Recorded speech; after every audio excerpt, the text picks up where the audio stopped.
one thing I think many people find when they come and practice in the monastery, whether as a monk, novice monk, layperson, they get to see how quickly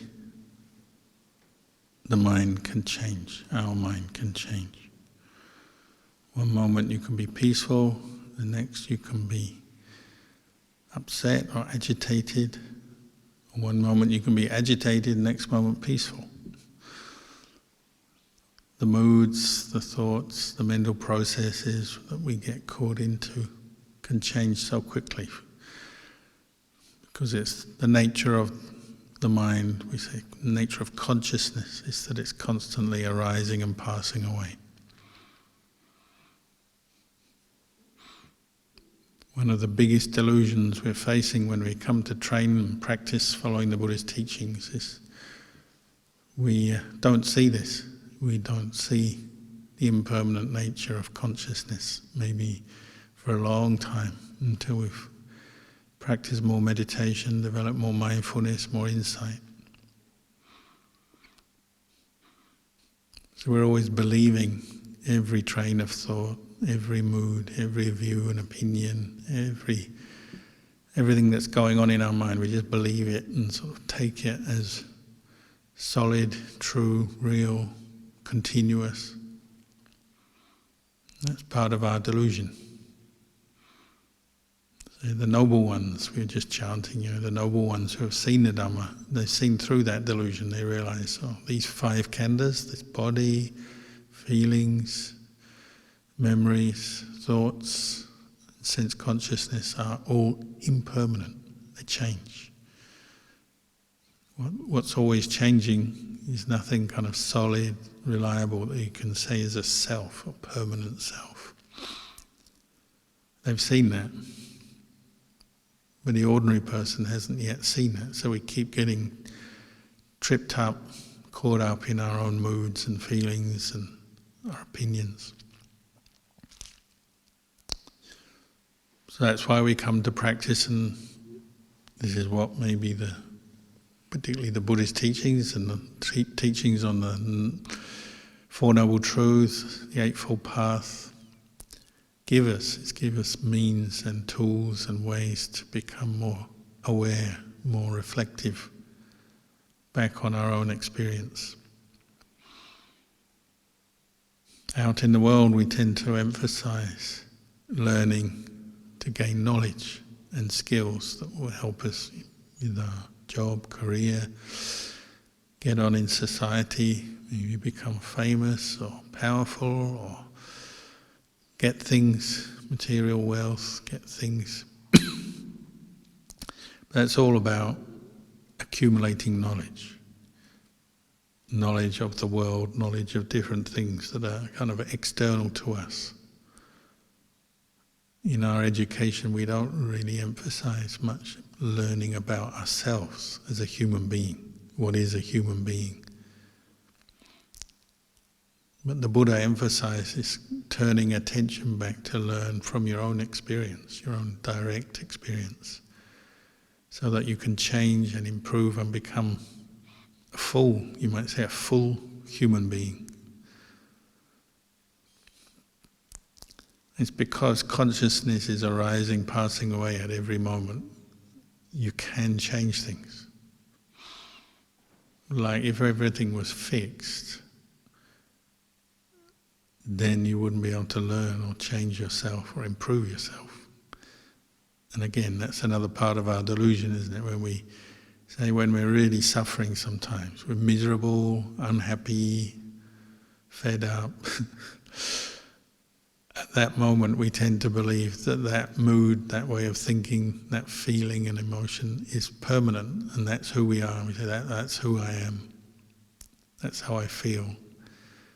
And it may lead us to do things as well. We act based on that feeling of being miserable, unhappy, depressed, disappointed. And often we do unskillful things, makes it worse.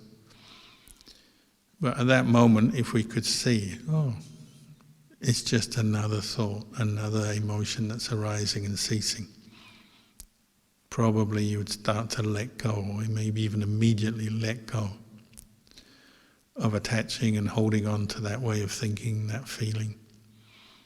You might quite quickly sort of recover some stability, happiness in the middle of your experience, because you realize what you were clinging to is impermanent and you don't need to cling because it's impermanent.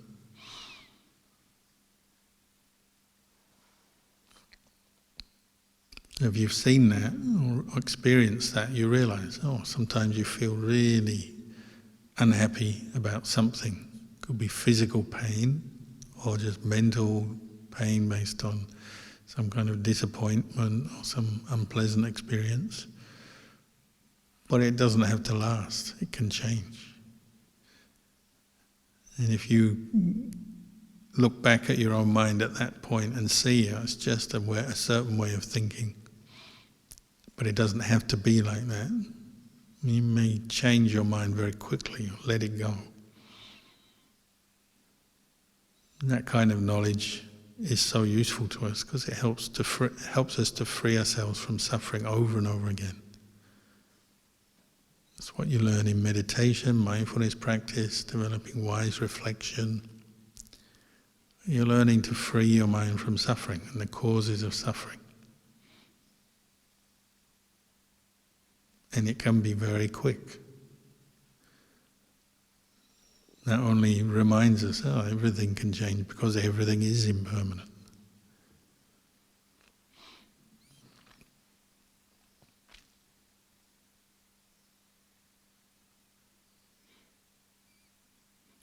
So although accumulating knowledge about life, the world, even about the Dhamma, listening to Dhamma, reading Dhamma books is important and helpful. Because it gives us some knowledge that we can then apply in our practice. It's not an end in itself. It can't be, because the knowledge you gain just through reading, hearing, memorizing, thinking will always be kind of impermanent. So if your memory goes, for whatever reason, you'll see that. And it can be very frustrating. Stuff you've learned, you forget. So when you're young, it's not so much through the loss of memory of old age, but when you're young, it may be through other more unskillful things, like if you drink, get drunk, and then you often forget things.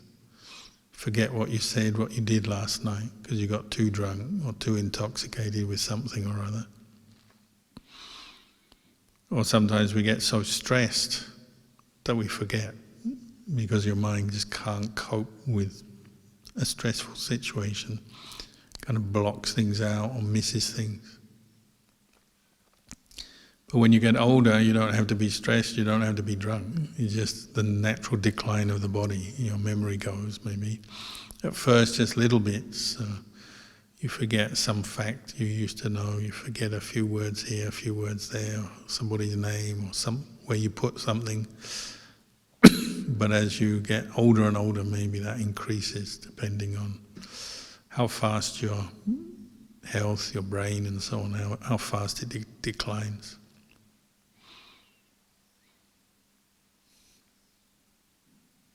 The memory you come to see, it's impermanent. And so knowledge based just on memory alone can't be a true refuge, because it can disappear on you. Whereas the knowledge of the Dhamma is the ability to really know and see and understand your experience as it is. So to know a thought as impermanent, to know a feeling as impermanent. That's something, it's almost like we say you're witnessing the truth. And we all know the words, we can say, I know feelings are impermanent, thoughts are impermanent, life is impermanent, things I buy and accumulate, the physical material possessions are impermanent. We know all that. That's knowing with the memory. You still suffer when the impermanence happens. When you lose that article, or it breaks, or you use it up, you consume things, so then you haven't got them anymore. Or when some pleasant feeling that you were chasing, you get it, but then it passes, changes. And then you suffer, even though you know all these things are impermanent. With your memory, with your intellect, the actual experience of it can be quite difficult. It's another cause of our anxiety as human beings. Because we are able to remember even words of wisdom from the Buddha and teachers, so we know things are impermanent with our memory, with our intellect, we know the words. So then when we do get something that we're enjoying, or we feel an achievement, there's another part of the mind, another voice that says, but this won't last. So we become anxious. Oh, how can I keep it? How can I hold on to it? How can I make it last longer, better, bigger? How can I sustain it?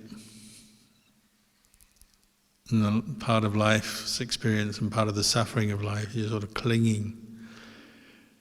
Things are slipping through your fingers because you can't hold on to all these experiences. That's why they say, well, enjoy in the present moment, enjoy it if you got it, because it won't last. Just accept that. But when we can't accept it, then we suffer. Even when you're happy and enjoying something, there's a nagging feeling it won't last, so then you can't enjoy it. So life can be pretty tough on us. We might say unfair, but it's not unfair as if somebody is making this happen. It's just the way things are. Pleasures, different kinds of what we call worldly happiness, material happiness, don't last. So they naturally will have some suffering mixed up with them or hidden within them. And as long as you have your good health, you can do things and move around and do all kinds of things, and that's great. But hidden within your good health is bad health, because it's not permanent. And yet we forget that.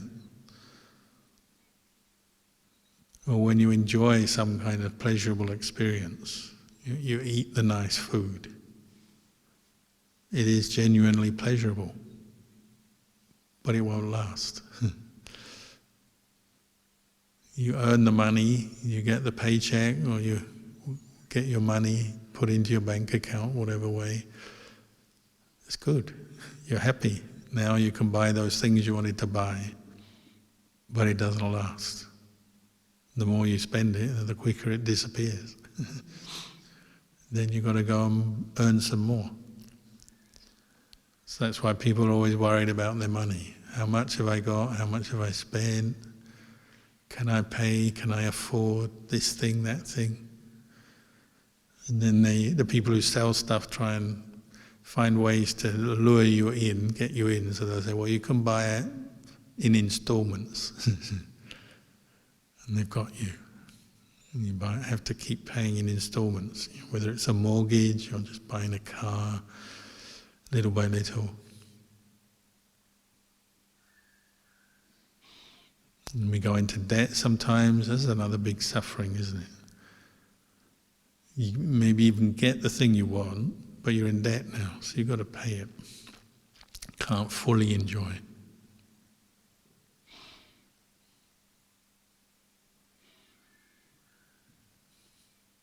This is the nature of the world. Because things are impermanent, change, not only can we not hold on to the pleasures and the happinesses and the good experiences, but also we have to deal with the fear, the anxiety of losing happiness. As we just chanted, the happiness of the noble ones is what we call lokutara, which means transcendental, beyond the world, or above. It's better than the world because it's based not on just memory and learning and acquiring things, but it's based on wisdom, insight, understanding the way things are. which has a liberating effect on the mind. It liberates you from delusion, doesn't it? Delusion says, oh, this is mine, and so when the thing that you say, this is mine, disappears on you or fades out, you get annoyed or unhappy. But Lokuttara wisdom doesn't make that mistake. It says, oh, I know this is not mine anyway. I knew this was impermanent from day one. A bit smarter. So whatever you're clinging to, say the noble one will straight away say, no, don't cling there. You'll suffer. So they don't do that. They've already learned that much. They can still experience the pleasures and the happiness of the world, but they don't cling because they know it's impermanent and it will fade away. So they still eat good food.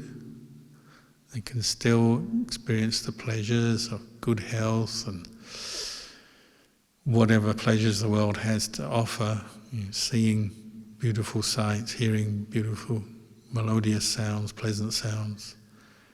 But they don't cling because they know it's impermanent. And they know this very body that we depend on to go through life is impermanent. People are always asking, how do you know if you're a Sotapanna? Or how do you tell if someone else is a Sotapanna? Not sure why you need to know if someone else is a Sotapanna, it's their business. But the question keeps coming up. Well, they say one way you can define a Sotapanna, a stream enterer, or someone who's realized at least some of the Dhamma, is that they see the corpse in themselves. They know they will die, that this body will die one day, that it's impermanent. They know that. Intuitively, there's no doubting, there's no mistake. So they don't suffer with aging, sickness and death, because they know that's just normal, has to be. The unenlightened mind does suffer. We fear death, we fear sickness, injury, discomfort, aging. We don't like it, we don't want it. The noble ones and the stream enterers, they don't fear aging because they know there's no choice in it. That's the nature of the world. So stream enterers don't generally go and get cosmetic surgery to make them look younger.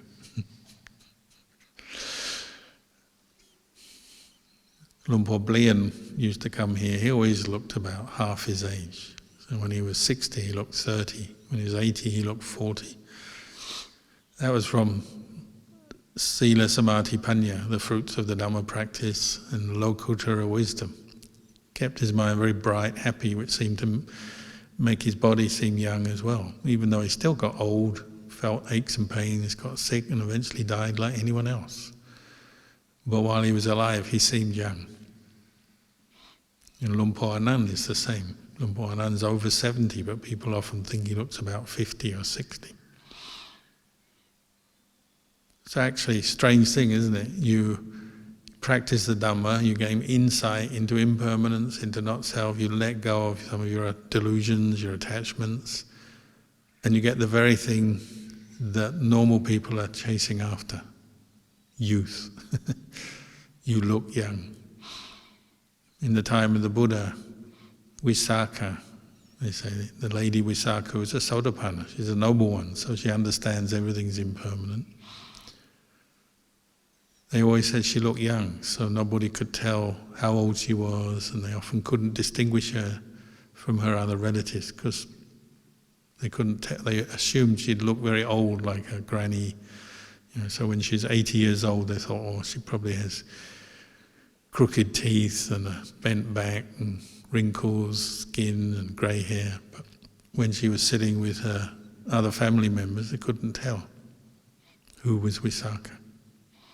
Because she had a youngness, a youth around her, because her mind was unattached, at least partially. So the noble ones actually get what the non-noble ones, the unenlightened ones, are seeking. Get it free through having good insight. Cosmetic surgery to make you look young costs more than any other kind of surgery half the time, doesn't it? Who are the richest surgeons? It's the cosmetic surgeons. It costs a lot. Lokuttara wisdom from practicing the Noble Eightfold Path is free. Doesn't cost anything. Just need a bit of effort in the practice. And that's where we fall down. We're not willing to put effort into something that's free. It's another delusion, isn't it? We often think something's value is because it costs money, it must be good. So you give away a Dhamma book free, often people kind of cast it aside, thinking it's free, probably not much good. But if it's a book they have to pay a lot for, they're going to look after it, put it on the shelf, dust it. Like the guy with the complete works of Shakespeare, he dusts it all the time, but he never reads it, never gets anything from it. That's the unenlightened mind, is like that. We try and dress the body up, fine clothes, cosmetics, exercise, and even cosmetic surgery. We try and dress it up, but we won't dress up the mind, we won't look after the mind. So even though the body may look good, feel good for a while at least, the mind inside can be miserable if we don't look after it. Whereas the noble ones are the opposite. They often don't care too much about their body because they know it's a kind of lost cause, it's impermanent. But the mind, they look after very well. You have all kinds of good qualities they develop, like hiriyottapa, and they don't let a single unwholesome thought stick in the mind. They let go of them immediately. They have the non-stick mind because they don't want to ruin their mind. If you spend all your time trying to make your body look good, feel good, then you neglect your mind. You don't look after it. You don't have time. The body takes precedence. But a noble one, they look after their mind, and the body takes second place.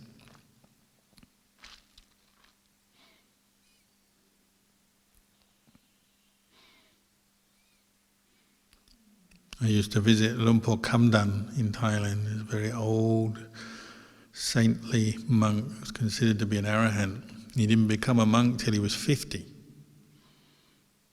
He lived till he was about 100.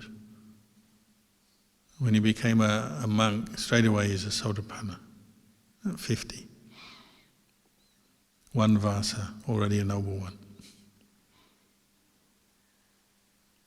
And then he practiced very hard, a lot of sitting, walking meditation, developed great samadhi, great insight. He let go of all his attachments. So he's a very serene, peaceful person.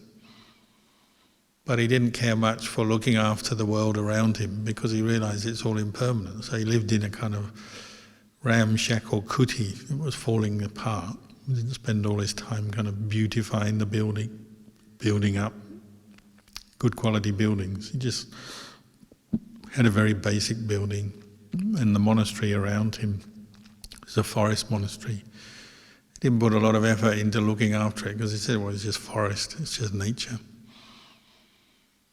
He just had a bowl, robes, old robes, and lived in a kind of run-down hut.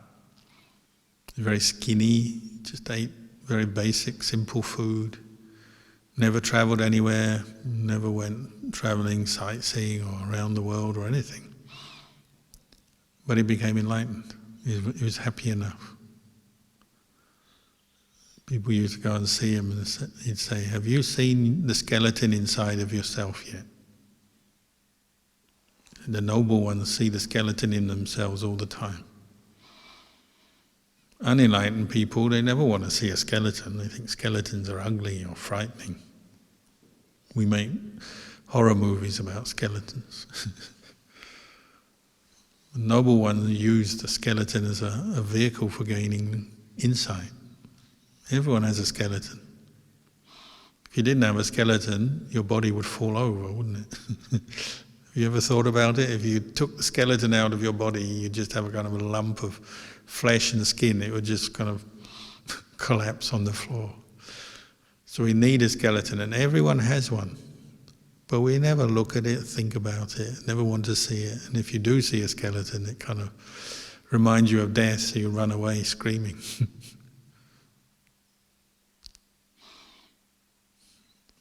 Ajahn Chah in his meditation hall has 2 skeletons, one either side, just to cover all bases, make sure everyone can see the skeleton. And sometimes he'd point to the skeleton and say, oh, that's the way to enlightenment. But nobody wanted to look at the skeleton or remind themselves of the skeleton because it's kind of ugly, frightening. They'd rather think about pleasant stuff like good food, sex, stuff that people like to think about. Nobody thinks about skeletons. That's why there's not many noble ones in the world. When I first went to Wat Pho Phong Ajahn Chah's monastery, the rule was you spent the first 3 nights in the meditation hall with the skeleton. You slept there, but half the people who would sleep in the hall didn't sleep because they're so frightened sleeping with a skeleton. They couldn't fall asleep.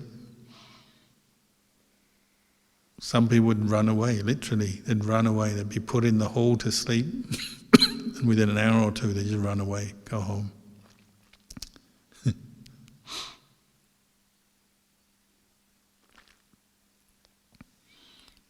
What they didn't realize is Ajahn Chah was trying to help people understand the truth. Get to see the reality about a human body and human existence, that it's impermanent and it's not self. And you can't control everything. You can't make the world go your way. When you see that, you start to let go, and then you feel much more happy inside, relaxed, peaceful. Again, it's a strange thing, isn't it? You know, people in the world are always buying things, buying products to try and feel good, make them feel good, whether it's different kinds of drugs or different products that are produced that are beautiful or attractive, things that make them feel good, comfortable, where it never works because it doesn't really last, that kind of happiness. But people who see the truth, we get really happy inside. And you don't have to buy that. You can't buy vipassana insight, true knowledge and vision of the way things are. You can't buy it. You have to develop it through your practice. But strangely enough, nobody wants to practice. They prefer these kind of quick fix kinds of happiness. You buy this, then feel happy. But it never works.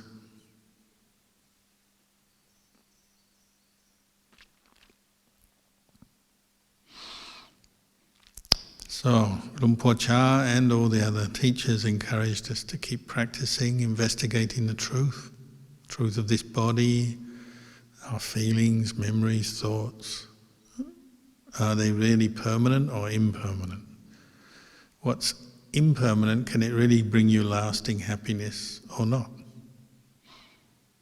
That's something you have to know, but not just remember the words. You have to really know for yourself through the practice. And this will help to take out some of that clinging, some of that delusion that causes us so much suffering. So I'll leave you with these reflections tonight.